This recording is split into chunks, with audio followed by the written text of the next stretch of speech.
오늘 하나님께서 저와 여러분에게 주시는 말씀은 마태복음 5장 7절 말씀으로 긍휼히 여기는 자, 긍휼히 여기는 자, 팔복 세 번째 10-1과 함께 은혜 나누기를 원합니다. 팔복의 핵심은 하나님과의 관계입니다. 산상수훈은 천국의 백성이 천국의 시민의 하나님의 백성이 되고 천국 시민들이 인자가 어떻게 살아야 되는지 또 천국 시민의 삶에 대한 어떤 규례들을 전부 모아놓는 것이 산상수훈이다. 이렇게 보시면 됩니다. 하나님의 백성이 이 땅에서 어떻게 살아야 되느냐. 5장에서 팔복이 나오죠. 지금 우리가 배우고 있죠. 8가지 복을 받는 인격을, 그 인격을 가지고 그거 보고를 가지고 보면서 보고 받으면서 살아야 된다.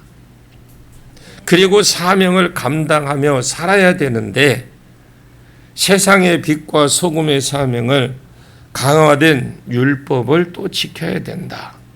구약에서는 성령이 없었기 때문에 기본만 지키라고 했지만은 신약에는 그것이 훨씬 더 업그레이드가 되어서 강화가 되어서 도저히 성령을 안 받으면 못 지킬 법들이 주어져 있습니다.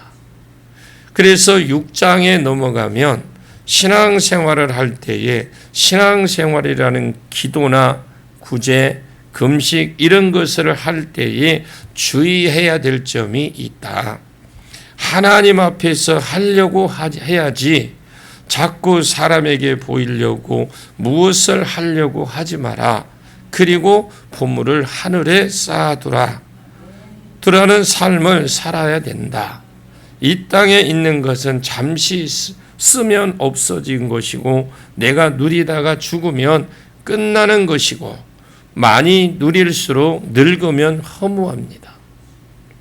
땅에 쌓아두지 말고 하늘에 보물을 쌓아두라. 예를 들면 헌금 생활, 구제 생활, 다른 사람을 돕는 생활 이런 것들을 보물을 하늘에 쌓는 삶이다. 이것을 하는 데 있어서 방해가 뭐냐? 염려라는 거예요. 그럼 다 주고 나는 뭐 먹고 사느냐? 이런 염려인데 하나님께서 더 부어주실 것이다.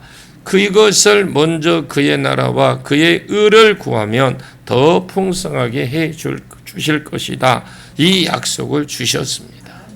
그래서 7장의 12절에 가시면 너희가 무엇이든지 남에게 대접을 받고자 하는 대로 너희도 남을 대접하라.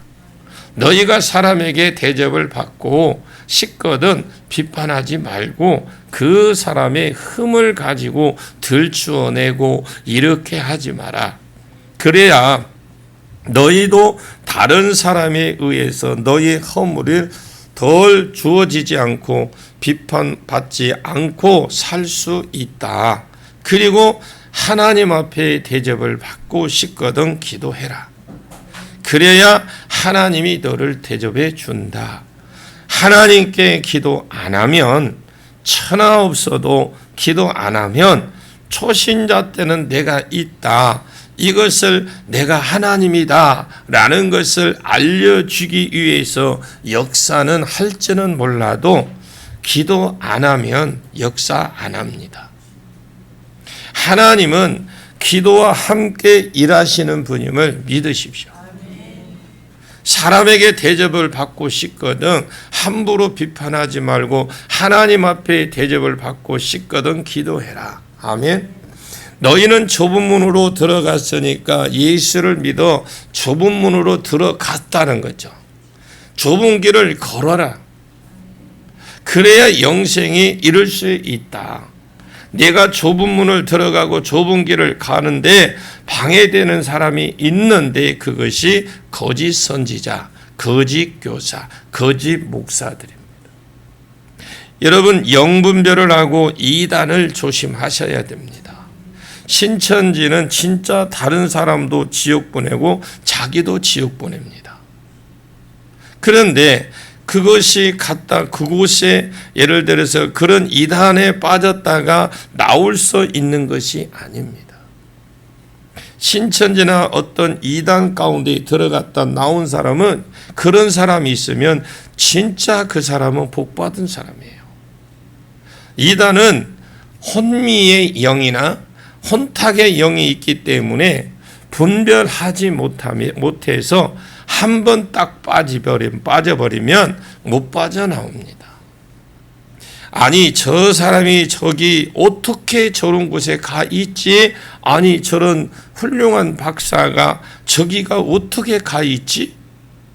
영이 있다라는 걸 아십시오. 영의 문제이기 때문에 들어가 버리면 못 나옵니다.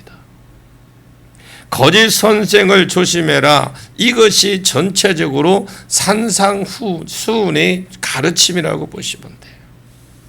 지금 팔복을 우리가 하고 있는데, 지금 우리가 팔복 중에서 세 번째, 네 번, 다섯 번째, 여섯 번째 이제 쭉 나가면 긍휼히 여기는 자가 복이 있다. 오늘 이 세 번째 들어갔죠.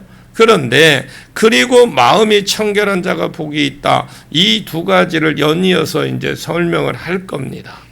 설교할 때 말씀이 풀어질 뿐만 아니라 실제로 하나님이 강렬하게 기름을 부어주시고, 그리고 실제로 우리 마음 가운데 정결하게 하는 기름이 부어지는 은혜가 있기를 간절히 축원합니다. 자, 오늘 본문 한 절밖에 없는데 그래도 아깝더라도 한 번 더 읽을게요. 한 번 더 읽을까요? 시작. 긍휼히 여기는 자는 복이 있나니 그들이 긍휼히 여김을 받을 것이며. 예, 긍휼히 여긴다라는 것은, 이 긍휼이란 불쌍히 여기며 동정한다라는 것으로 어떤 자격이나 그런 걸 보지 않고 사랑을 나누는 것을 말합니다. 상대의 조건과 자격 관계없이 그가 죄인임에도 불구하고 그저 불쌍히 여기고 동정하는 것으로 은혜라는 말과 일맥상통을 이루고 있습니다. 그가 죄인이지만은 내가 그를 불쌍히 여기는 것은 내 자신이 원래 그런 취급을 받았던 아무 의가 없는 나를 불쌍히 여겨주는 겁니다. 사랑해 주신 주님의 긍휼을 생각하면서 나도 역시 형제, 이웃 불쌍히 여기지 않을 수가 없다라는 거죠. 그러므로 이와 같은 우리 주님의 놀라운 긍휼을 입은 그리스도인들에게는 결코 원수라는 결코 있을 수 없는 것이, 주님이 우리로 하여금 원수를 사랑하라고 말씀을 하셨기 때문에. 다만 그리스도인에게 있는 원수는 사단밖에 없습니다. 우리가 어떤 사람이 매우 약하다고 할지라도 그 사람은 미워할 수 없는 것이, 그 배후의 역사는 사단이 악한 것이기 때문에 그 사단의 조종을 받은 사람은 미워할 수 없는 것입니다. 사람 안에 있는 사단의 영에 사로잡혀서 그러기 때문에 사람을 미워하는 게 아니라 그 안에 있는 영을 미워하는 거죠. 그것은 사실 내 자신도 만약 하나님의 은혜를 입었지 않았더라면 저 사람보다 나을 것이 전혀 없기 때문에 그렇습니다. 그러므로 긍휼히 여기는 자는 복이 있느니라 말씀하신 것은 또 저희가 긍휼히 여김을 받을 것이요 이기 때문에 그렇습니다. 그러므로 다른 사람을 긍휼히 여길 줄 알 때에 하나님께서 더욱 긍휼히 베풀어 주시니까 그것 자체가 복이다라는 겁니다. 긍휼히 여기는 자는 복이 있다. 여러분 앞에 있는 네 가지 덕목은 자기 자신 안에서 일어나는 것인데, 자기에게 덕목은 굉장히 강합니다. 온유, 자기 것도 있고, 온유이죠. 자기 것도 있고 다른 사람을 향한 것도 있지만, 그런데 긍휼은 온전히 다른 사람, 타인을 향한 어떤 덕이고 덕망이라는 거죠. 긍휼 자체가 다른 사람을 대할 때 자비, 공정, 긍휼입니다. 일단 불쌍히 여기죠. 다른 사람을 연약히 보았을 때에, 다른 사람의 죄를 보았을 때에, 다른 사람이 불쌍히 하거나 연약해 한 것을 보았을 때에 불쌍히 여기는 겁니다. 그런데 이것만 하면 긍휼이 아니겠죠. 야, 불쌍하다? 끝. 이렇게 하면 불쌍한 것 아니에요. 더 나아가서 연약함을 봤을 때에 불쌍히 여기고 도와주고 다른 사람이나 죄나 허물을 보았을 때, 야, 저 사람이 진짜 사람인가? 이렇게 하는 것하고 불쌍히 여기고 용서해 주고 이것이 긍휼이라는 말의 뜻인데, 실제로 자비를 베푸는 앞에서 자비를 했습니다. 실제로 긍휼히 여길 뿐만 아니라 불쌍히 여길 뿐만 아니라 어려운 사람을 볼 때 불쌍히 여기고 도와주고, 나에게 죄를 짓는 사람을 보았을 때 불쌍히 여기고 또 용서해 주고 용납해 주는 것, 이것이 긍휼이라는 거죠. 옆 사람하고 우리 한번 인사 한번 해봅시다. 옆 사람을 인사합니다. 제가 긍휼히 여기는 사람이 되겠습니다. 예, 지켜봐 주십시오. 예, 어서 지켜봐 줘야죠. 한 번 더 따라합니다. 제가 불쌍히 여기겠습니다. 제가 용서하겠습니다. 제가 돕겠습니다. 지켜봐 주십시오. 이제 지켜봐야 했으니까 잘 지켜보십시오. 또 잘 지켜보다가 또 안 했다고 그렇게 하지 마시고, 그것도 안 했거든 또 용서해 주시고, 긍휼히 여기는 자가 복이 있다고 했는데 다른 성품도 내 성품이 없어요. 다른 성품도 사실 내 성품이 없습니다. 영이 가난한 것 하나님의 은혜로 주셔야만 되는 거고, 애통하는 것도 하나님이 은혜를 주셔야만, 온유도 하나님이 기름 부어 주셔야만 됩니다. 자기 기준, 자기 성품이 없다라는 거예요. 그리고 정의를 추구하는 사람, 이것이 사실 내 마음이 아닙니다. 공의를 추구하는 것도 다 하나님으로부터 온 것이라면, 또 그러나 긍휼은 내 성품이 아닙니다. 하나님의 성품이에요. 만약에 우리에게 긍휼이 있다면, 야, 불쌍하다, 안 됐다, 여기까지 이것이 우리의 딱 성품이에요. 그리고 아무 일도 없어요. 그 뒤에요. 아, 불쌍하네, 참 안 됐다, 여기까지, 그 뒤로 아무 일 없어요. 불쌍하지만 용서는 안 될 것 같다 이렇게 하거나, 불쌍하지만은 나도 더 불쌍하다 이러면서 그냥 가버리는 거죠. 나도 네 터지와 비슷하다고 가버리는 거죠. 안 도와주고 그냥 휙 가버려요. 진짜 긍휼, 불쌍히 여기고 돕고 불쌍히 여기고 나에게 해를 끼친 사람을 용서를 하고, 그러면 어떻게 되겠습니까? 진짜 하나님 마음이 이루어져야 돼요. 불쌍히 여기는 것은 하나님의 마음입니다. 부모가 자식을 불쌍히 여김이 있습니다. 영적으로도 마찬가지거든요. 전 자녀들은 우리 마음이 아니라 불쌍히 여기는 것은 부모된 하나님의 마음인 것 같아요. 긍휼히 여긴다라는 말은 단순히 남을 불쌍히 여긴다, 동정한다는 것이 아니라 진실하게 우리가 타인의 마음속에 들어가서 그 입장에서 그 눈으로 사물을 보고 그 마음을 생각하며 그의 느낌으로 느끼는 공감이라고 할 수 있습니다. 다시 말해서 다른 사람과 함께 사물과 사건을 경험하고 타인의 슬픔과 고통을 함께 나누는 것을 말합니다.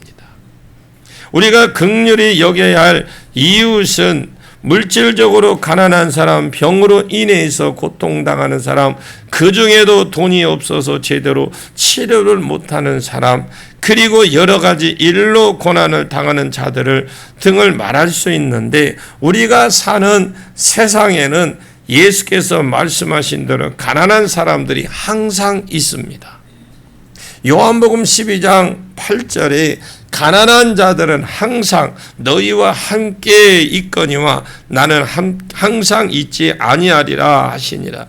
하나님은 가난한 사람을 항상 마음을 두시고 그들에게 이렇게 긍휼을 베풀라고 했습니다. 신명기 15장 7절에서 11절까지 보시면 가난한 사람들이 도움을 요청할 때에 손을 움켜쥐지 말고 그들이 필요한 대로 쓸 것을 넉넉히 구워주라 그랬어요. 그들의 도움을 거절하면 그것은 하나님 앞에 죄가 된다라고 그랬어요. 남의 것을 훔치거나 남의 것을 해치는 것만이 죄가 아니라 어려운 이웃을 도와주지 아니하는 것도 죄가 된다는 사실을 분명히 하셨어요. 여러분, 어려운 이웃에게 아낀 마음을 품지 말고 넉넉한 마음으로 긍휼을 베풀어서 하나님의 긍휼하심을 얻으시고 범사에 그리고 손으로 하는 바에 복이 있는 그런 분들이 되시길 바랍니다.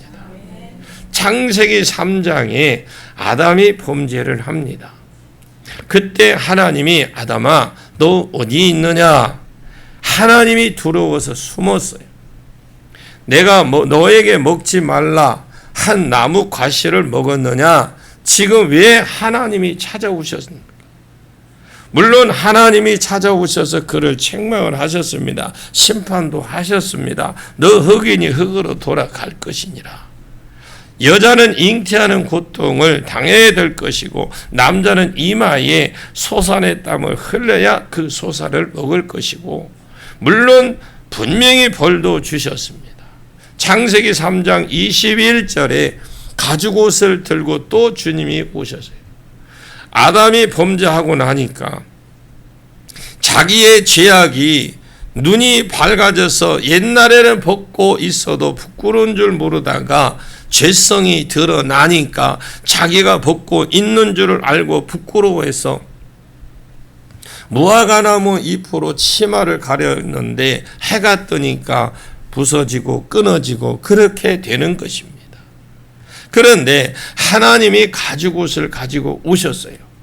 지금까지는 짐승이고 사람이고 죽어본 적이 없어요. 창조 이후에. 그런데 하나님이 가죽옷을 가졌는데 죄가 없었기 때문에 사람도 짐승도 사망이 없었는데 죄가 들어오고 나서 지금 첫 사망이 누구냐? 아담이 죄인인 근본인 아담이 첫 사망자가 아니고 하와가 첫 사망자가 아니었습니다. 어떤 짐승 첫 사망자가 된 겁니다. 하나님께서 아담의 허물을 가리기 위해서 양이나 이런 짐승을 죽여서 그 가죽 옷을 들고 뒤에 또 오셨어요. 그리고 그것을 그들에게 입혀주었습니다. 이것으로 네 허물을 가려라. 아담의 죄로 인한 허물을 가리기 위해서 최초에 무엇이 대신해 죽은 겁니까? 짐승이 대신해서 죽었습니다. 이 짐승이 바로 누구냐? 오실 예수 그리스도를 말합니다. 그래서 성경에는 예수 그리스도 옷을 입어라. 아멘. 여러분 예수 그리스도의 옷을 입으십시오.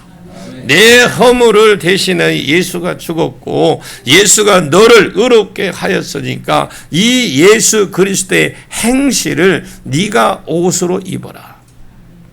그러면 그의 의가 너의 의가 될 것이다. 그래서 그 옷을 입는 자만 모든 것이 의가 된다는 거죠. 그 대신에 죽은 짐승의 모형으로 구약 성경을 끊임없이 짐승을 대신해서 죄를 넘기고 죄 사하는 제도가 생기게 된 겁니다. 하나님은 범죄한 아담을 찾아오셨을 때부터 그때부터 긍휼히 여기는 마음이 있습니다. 내가 그렇게 먹지 말라고 했는데 이것은 벌을 받아도 될 사람이라고 찾아온 것이 아니라 그가 불쌍해서 그의 허물을 덮어 주시려고 용서해 주시려고 찾아오시고 메시아를 약속해 주시려고 찾아오신 겁니다. 창세기 3장 15절에 사단에게 벌을 주면서 내가 너로 여자와 원수가 되게 하고 너의 후손도 여자의 후손과 원수가 되게 하리니 너는 여자의 후손에게 발꿈치를 상하게 하고 여자의 후손은 네 머리를 상하게 할 것이다 하고 죄 가운데서 종로로 타는 자를 건져줄 것에 대한 약속까지도 이미 창세기에서 말씀을 해 주셨어요. 그 방법이 어떤 대신해서 희생하는 짐승이 죽을 것과 그것으로 인해서 내 허물이 가려질 것을 손에 드시고 입에 입히시고 가지고 오신 거예요. 이게 하나님의 사랑이에요. 출애굽기 34장 6절과 7절에 성경에 하나님이 다이렉트로 인간에게 나타나서 하나님 자신이 친히 소개해 준 것 이것밖에 없어요. 성부 하나님이 직접 구약에 하나님을 만난 사람은 전부 다 그 성자 하나님을 만난 거예요. 유일하게 성부 하나님을 만나서 성부 하나님으로부터 소개받은 이 유일한 구절인데 모세가 하나님께 그렇게 간구를 했습니다. 하나님, 내게 하나님의 형상을 보여주시고 하나님이 어떤 분인지 좀 가르쳐 주옵소서. 그랬더니 그래 좋다. 내가 왕창 한 방 쏜다. 그리고 하나님은 모세에게 나타났어요. 지나갈 때에 하나님이 반포를 하시되 여호와로라 인자하고 자비롭고 은혜롭고 노하기를 더디하고 인자가 많은 하나님이라 그랬어요. 하나님은 자비로우신 하나님이십니다. 하나님은 은혜를 베푸시기를 즐겨하시는 분이시고 노하기를 더디하시고 또 여기에 또 인자가 나오거든요. 인자와 진실이 많은 하나님이 헤세드 계속 베풀어 주시고 용서하고 오래 참으시고 불쌍히 여기시고 도와주고 복도 주고 이런 하나님이시다. 헤세드 하나님이시다. 그런데 구약에 왜 그렇게 많은 사람이 죽었대요? 여러분 혹시 그런 소리 들었습니까? 그렇게 자비하신 분이 저도 처음에 성경을 읽을 때 그렇게 보았어요. 왜냐하면 눈에 보이는 껍데기만 읽었거든요. 그런데 진짜로 성경을 계속해서 읽어보니까 하나님의 사랑이 그 안에서 안 나타나는 데가 없어요. 구절구절 하나님 사랑이 그거 다 득지 붙었어. 진노에도 사실 전체를 향한 하나님의 사랑이 담겨져 있고 그 사람을 향한 하나님의 사랑이 듬뿍 담겨져 있어요. 그렇게 안 하면 이 사람이 못 뜯어 고칠 것 같으면 하나님의 사랑으로 징계를 해 주신 거예요. 울면서 하나님은 징계를 하신 겁니다. 그리고 그 징계의 세월이 그 사람을 바꾼 것을 봐요. 여러분 구약을 보면 그렇습니다. 무엇이 복인 줄 아시는 겁니다. 진짜 하나님은 사랑이십니다. 하나님은 긍휼이십니다. 긍휼히 여기심으로 용서하시고 긍휼히 여기심으로 오래 참으시고 긍휼히 여기심으로 사람과 그 사람의 죄와 허물을 덮어주시고 여러분 보면 알고 저를 보면 알잖아요. 그리고 그들은 예수님의 마음이에요. 예수님이 하나님이셨습니다. 하늘을 보좌를 버리시고 여기에 왔습니까? 왜 왔을까요? 그가 염려도 없고 걱정도 없고 배고픔도 없고 육신에 없어서 영이 자유롭게 자유 온 세계를 1초 만에 왔다 갔다 할 수 있는 그 하나님이 무엇 하시려고 이 땅에 오셨겠습니까? 마태복음 9장 35절에 예수께서 모든 도시와 마을을 두루 다니사 그들의 회당에서 가르치며 천국 복음을 전파하시며 모든 병과 모든 약한 것을 고치시니라. 예수님께서 온 동네와 온 도시를 두루 다니셨다라고 그랬어요. 예수님이 무슨 김삿갓입니까? 온 도시 온 동네를 두루 다니면서 회당에 가르치시고 들어가서 안 믿는 사람 있으면 천국 복음을 가르치고 믿는 사람 있으면 가르쳐서 양육하고 더러운 귀신을 쫓아내고 모든 질병과 연약함을 고쳐주신 분이 예수님이셔요. 그것을 왜 그렇게 하셨느냐고 뒷절에 보면 그 동기가 있어요. 그 동기가 36절에 무리를 보시고 불쌍히 여기시니 그랬어요. 이는 그들이 목자 없는 양같이 고생하며 기진함이니라. 무리를 보시고 불쌍히 여기시다. 불쌍하다. 이스라엘이 하나님의 백성인데 마치 하나님의 백성이 아닌 것처럼 말씀도 없고 복음도 없고 귀신에게 사로잡혀서 우리가 치유 축구를 많이 해보셔서 우리 교회는 알잖아요. 질병 뒤에 거의 다 병이 영이 있어요. 이 영에게 사로잡혀서 하나님의 백성이 아닌 것처럼 온갖 질병과 저주 가운데 휩싸여 사는 것을 예수님이 보고 불쌍히 여기셨습니다. 마치 양이 목자가 없이 방황하는 것처럼 그의 눈에 그들이 불쌍히 여겨서 그냥 여겨주셔서 가만히 계시지 못하고 이 땅에 오셔도 가만히 계시지도 않고 온 도시와 마을을 두루 찾아다니시면서 3대 사역을 하셨습니다. 마가복음 6장에도 똑같이 나옵니다. 불쌍히 여기는 것은 내 마음이 아닙니다. 하나님의 마음이에요. 예수님이 십자가에 달려 있겠습니까? 그곳이 어디라고? 수치와 모욕 가운데 거기에 왜 달렸겠습니까? 우리를 불쌍히 여기셔서 우리가 죄악 가운데 저주 아래 사는 것을 친히 불쌍히 여기셔서 십자가 그곳에 달리셨습니다. 긍휼이 불쌍하다.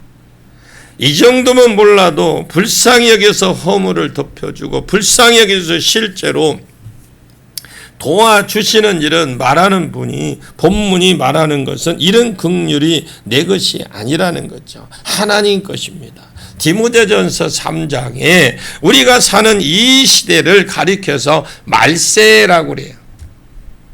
말세가 되면 16가지 사람들에게 이런 현상들이 일어날 것이라고 디모데전서 3장에 말을 합니다. 16가지 말세. 그 16가지 중에서 제일 첫 번째가 말세 곧 고통할 때가 이르리니 사람들이 자기를 사랑하고 두 번째로는 돈을 사랑하고 마지막 때의 말세의 사람들이 고통받을 때가 있을 것이다. 전부 다 살기 힘들어한다. 진짜 사람들이 살기 힘들어합니다. 요즘 집도 캐슬 이렇게 해야 빨리 팔립니다. 이렇게 캐슬 아시죠? 여러분 장사치들이 많은지 요즘은 장사도 못합니다. 하여튼 여러분 아파트도 보면 입구에서부터 잠기기 시작해요. 번호 모르면 들어가지도 못해. 그것도 들어가면 또 있어. 간신히 찾아가서 띵동하면 또 어떡하? 이렇게 보고. 옛날에는 그랬지만 요즘에는 모니터를 딱 보고 누구세요? 허락을 해야 들어가 또. 진짜 캐슬 맞는 것 같아요. 그리고 그 캐슬에 박혀서 스스로 고독과 우울증에 걸려서 사람과 단절을 합니다. 사람들이 고통하는 것 같습니다. 나밖에 모르고요. 그 세계에 스스로 갇혀서 고독 가운데 힘들어하고 살아요. 우리 교회에서 매월요, 둘째 주 월화에 있는 이 성령 치유 성회가 진짜 여러분 좋은 성회입니다. 와보신 분들은 알잖아요. 이곳에 치유가 있고 회복이 있어요. 이곳에 와서 가면을 쓰고, 여러분 우리도 마찬가지예요. 누구나 이곳에 오면 가면 쓰고 앉아있지 말고 확 벗어버리고 앉으십시오. 뭐 한다고 여러분 저 서울에서 대구에서 먼 곳에서 여기까지 찾아와요. 이 더운 날씨에. 여러분 가면 쓰지 말고 여러분 진솔하게 내려놓으십시오. 여러분 아픈 곳이 있습니까? 왜 우리는 아픈 곳이 있고 내게 어떤 장애가 있습니까? 내려놓으십시오. 하나님이 나를 만드신 자예요. 우리가 하는 것이 아닙니다. 여러분이 그냥 확 가면을 벗어버리고 진솔하게 내려놓으십시오. 그렇게 할 때에 치유가 일어나고, 세상 사람들은 술 먹으면서 말을 합니다. 그러면 그 사람이 남의 소리는 들을 줄 압니다. 술 먹고 있는데 지금 남은 소리가 뭡니까? 여러분 다 자기를 하고 있어요. 듣지도 않는 것을 자기 소리를 하고 있잖아요. 맨정신이 자기를 소가리를 다 끝낼 수는 있는 곳이 세상이 어딜까요? 그러면 상담할 자격이 있는 사람이 별말을 해서 여러분 무엇인지 아십니까?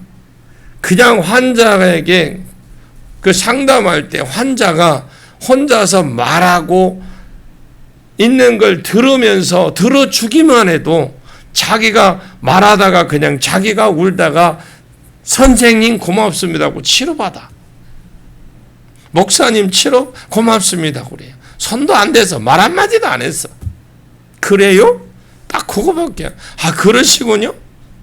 그러셨겠네요? 참 힘드셨겠네요? 거기에 대한 어떤 반응만 줬어요. 그런데 나중에 목사님 다 치료받은 것 같아요.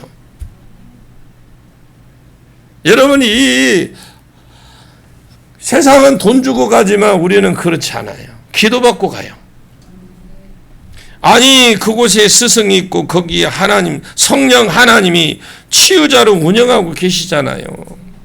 이 성령, 이 치유성에 여러분 사모하십시오.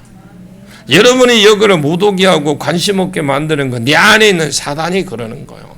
내 안에 지금 문제투성인데 그것을 뺏기면 안 되니까, 그게 무너지면 안 되니까, 그래서 못 가게 하고 관심조차 못 들게 하고 안 들리게 하고 그러는 거예요.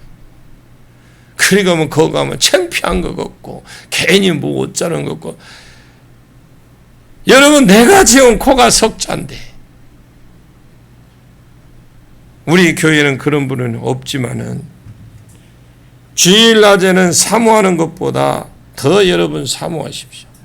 실제로 놀라운 일들이 엄청 일어나요. 실제로 그렇습니다. 긍휼은 우리 본성이 아니라 하나님 겁니다. 그럼 내가 말세에 이기적이고 돈밖에 모르고 고통하는 이 시대에 내가 긍휼을 입으려면 어떻게 해야 되겠습니까? 다른 방법이 없습니다. 기도하는 거예요. 여러분 기도 한번 해보십시오. 육신이 아픕니까? 문제가 있습니까? 환경이 어렵게 만듭니까? 왜 그렇게 사십니까?